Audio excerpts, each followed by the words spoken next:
huwezi ukalani mission kubwa uliopewa na Bwana kwa sababu ya kufunga na kuomba. Is more than that. You need to more.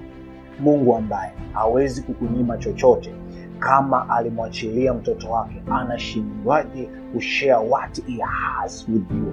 How? Sasa alikuja kutukomboa ile nini? Mimi niliwahi kumuuliza Mungu, what the difference about me kukubeba na mtu mwingine hajakubeba? Mbona kama hatuna tofauti? Tupo tu tunamianda huko. Show me something. Tell me something. Show me and see.